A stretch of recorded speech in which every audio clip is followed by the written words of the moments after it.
అప్పట్లో పవన్ కళ్యాణ్ గారి సినిమా డైలాగులు విని, అబ్బో! బయట కూడా ఈయన ఇలాగే ఉంటాడేమో, ఇలాగే బిహేవ్ చేస్తాడు అని చెప్పి చాలామంది యూత్ ఆయనకి బాగా అట్రాక్ట్ అయ్యేవాళ్ళు.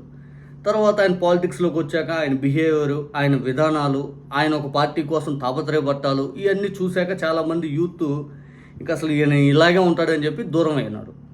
ఆ దూరమైనోళ్ళకి లేకపోతే ముందే యూత్‌లో ఉన్నప్పుడు అట్రాక్ట్ అయినోళ్ళకి కొంతమంది నిజంగా రియాలిటీకి తెలిసినోళ్ళేంటంటే, పవన్ గారిని ప్రేమిస్తాం, జగన్ గారికి ఓటేస్తాం అనే ఆలోచనతో ఉండేవాళ్ళు. ఇక 2024 ఎన్నికలకొచ్చేసరికి పవన్ కళ్యాణ్ గారు పేల్చినటువంటి సినిమా డైలాగులు, ఎమోషన్ బ్లాక్‌మెయిల్ డైలాగులు, ఇంక నేనుంటే అద్భుతాన్ని అట్ట చేస్తాను, ఇట్ట చేస్తాను, ఇంక నేనొక వీరుడిని, శూరుడిని అని చెప్పి సినిమా డైలాగుల కంటే ఎక్కువ ఎమోషన్ డైలాగులు పబ్లిక్ సభల్లో పేల్చేవాడు ఈయన.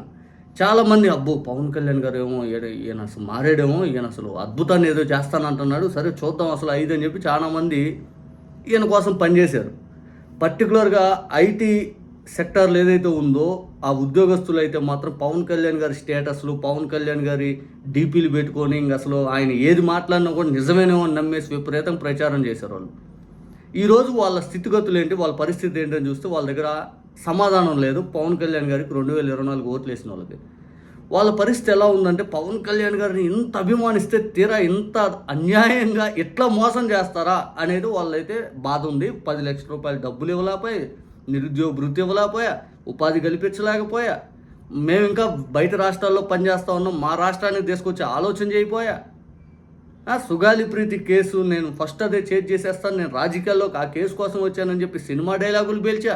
33,000 మంది అమ్మాయిలనే అసలు రాష్ట్రం అధోగతి పాలైపోయింది, నేను వస్తే అద్భుతం, ఇంకా చంద్రబాబు నాయుడు గారిని గెలిపించాలని చెప్పి మొత్తం ఈ ఓట్లని చంద్రబాబు నాయుడు గారు మళ్ళీ ఇచ్చా. ఈయన అంతిమంగా మొత్తాన్ని భూస్థాపితం చేశాడు.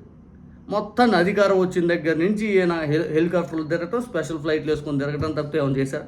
ఏమి చేయలే. ఒక జన సైనికుడు, ఈ వ్యక్తి కూడా నాకు తెలుసు. కాటం రాయుడు సినిమా అప్పుడు, అంటే ఇతను నాకు చాలా రోజుల నుంచి తెలుసు. పర్టికులర్గా మాకు కాటం రాయుడు సినిమా అప్పుడు అయితే కొద్దిగా క్లోజ్ అయ్యాడు. అంటే ఆ సినిమా అప్పుడు వీళ్ళ రూమ్లో నేనున్నా. నాకు అప్పుడు వేరే పని మీద హైదరాబాద్ వెళ్తే అక్కడ నేను చాలా రోజులు వీళ్ళ రూమ్లో ఉన్నాం. మేము వేరే రూమ్ నుంచి వీళ్ళ రూమ్ షిఫ్ట్ అయ్యాం. అప్పుడు ఈ వ్యక్తి ఆ కాటం రాయుడు ఫస్ట్ పాట అనూప్ రూబెన్స్ది ఏదో వదిలేరు యూట్యూబ్లో. ఈ వ్యక్తి ఇంకా మా ఓడు ఇంకా ఇట్టగొట్టాడు, మా ఓడు డ్యాన్స్ మామూలుగా ఇలా, మా ఓడు అద్దీ ఇదని లేపాడు. ఇట్ట కూడా లేపుతారా, సరేలే ఏదో అభిమానం ఏమో అనుకున్నాం. అటువంటి పవన్ కళ్యాణ్ గారికి పిచ్చి అభిమాని, ఎంతమందితోని పోట్లాడతాడు ఈ వ్యక్తి. ఇప్పుడు నేను చెప్పబోయే వ్యక్తి ఎంతమందితైనా అసలు పవన్ కళ్యాణ్ గారే ఇంక దేవుళ్ళా చూసే వ్యక్తి. ఈరోజు సుగాలి ప్రీతి వాళ్ళ తల్లి జగన్ గారిని కలిసింది. ఆ తల్లికి న్యాయం కోసం, ఏదైతే సుగాలి ప్రీతి జరిగినటువంటి అన్యాయం గురించి న్యాయం కోసం జగన్ గారిని ఆ తల్లి కలిస్తే, ఒక వ్యక్తి ఆ గ్రూప్లో ఉన్నటువంటి వ్యక్తి స్టేటస్ పెట్టాడు, ఇదిగో ఇట్లా జగన్ గారిని కలిసినారు. ఏంటి అసలు 5 అంటే సేమ్ నేను చెప్పే ఆ పవన్ కళ్యాణ్ గారు దేవుళ్ళ భావించే వ్యక్తి రియాక్షన్ చూడండి. చూపిస్తా ఉన్నాడు. కాదు గురు, చాలా బెటర్ అందుకన్నా అనవసరంగా ఓటు వేసాం, జస్ట్ స్లోగా realising it our own mistakes అని ఇతను పెట్టాడు. సుగాలి ప్రీతి తల్లి జగన్ గారిని కలిశాక ఆ వ్యక్తి ఎవరైతే ఉంటారో పవన్ కళ్యాణ్ గారిని వీరాభిమాని. కాదు గురు, చాలా బెటర్ అనుకున్నా, అనవసరంగా ఓటు వేసాం, just slowly realising our own mistakes అని పెట్టాడు. ఆ పవన్ కళ్యాణ్ గారిని నమ్మి ఓటేసిన వ్యక్తి ఐటీ సెక్టర్, అసలు పవన్ కళ్యాణ్ గారు దేవుళ్ళలో భావించే వ్యక్తి. 2024 బాగా అరిచి మరీ సుగాలి ప్రీతికి న్యాయం చేయలేదు, నీకు చిన్న రాయి తగిలితే అరెస్టులు అని చెప్పిన మనిషి ఆఫ్టర్ ఎలక్షన్ సింపుల్ స్టేట్మెంట్ అందరూ తారుమారు చేశారు అని వదిలేస్తే, ఆధారాలు 2015లోనే తారుమారు చేశారు కదా అని చెప్పి వేరే మనిషి అదే గ్రూప్లో ఉన్నటువంటి వ్యక్తి పవన్ కళ్యాణ్ గారిని ఉద్దేశిస్తూ పోస్ట్ పెట్టాడు. అసలు ఊరికి ఆధారాలు లేవని చెప్పి 2015లో జరిగిన ఇన్సిడెంట్ని ఇప్పుడు ఆధారాలు లేవని చెప్పి ఊరికి అట్లా తీసి పక్కన పెట్టేసిన వ్యక్తిని ఎలా నమ్మాలా? ఇదంటే సేమ్ అదే పవన్ కళ్యాణ్ గారు దేవుళ్ళ భావించే ఈ వ్యక్తి వేస్ట్ గురు. ఒక లేడీకి న్యాయం చేయలేని వాళ్ళు ఎందుకు గవర్నమెంట్ అసలు అనవసరం వీళ్ళకి 5 అని చెప్పి ఈ వ్యక్తి పెట్టాడు. ఇంతకంటే పవన్ కళ్యాణ్ గారి పైన వ్యతిరేకత ఏమైనా ఉందా? ఈరోజు పవన్ కళ్యాణ్ గారికి వ్యతిరేకంగా పనిచేసేది రేపొద్దున యూత్.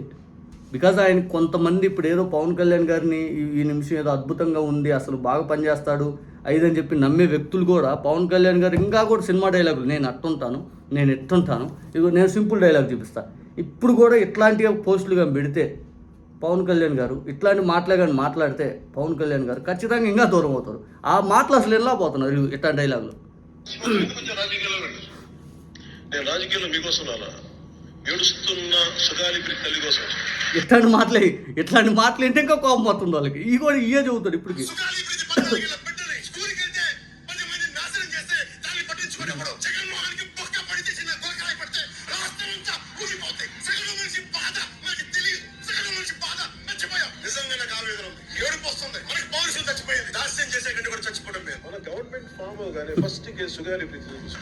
నా కూతురు సుగాలి ప్రీతి మరణించిన వార్త కంటే మీరు మాకు పెడుతున్న బాధలు ఎక్కువయ్యాయి. మీరు మానసికంగా మమ్మల్ని చంపేస్తున్నారు, మమ్మల్ని మోసం చేస్తున్నారు. ఇప్పటికి కూడా ఈ కూటమి ప్రభుత్వంలో కొంచెం కూడా మరి చలనం లేదు.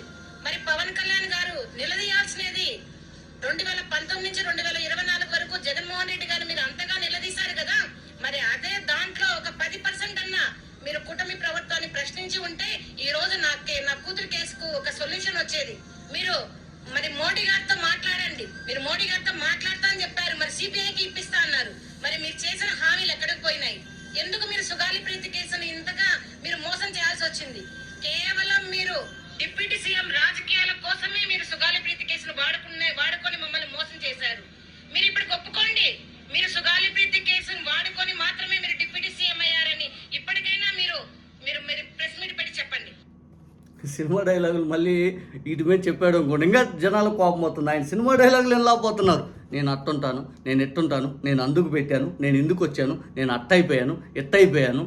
జగన్ గారు ప్రెస్ మీట్ పెట్టి 2 గంటల సేపు అడిగిన క్వశ్చన్లకు సమాధానం ఉండవు. తనను తాను ఎలివేషన్ ఇచ్చుకోవడం మాత్రం లేపుకుంటాడు. ఇంకో పక్క రీల్స్ చేసుకుంటా నారా లోకేష్ గారు, చంద్రబాబు నాయుడు గారు వాళ్ళు బిజీ స్టార్లు వాళ్ళు అట్టుంటారు.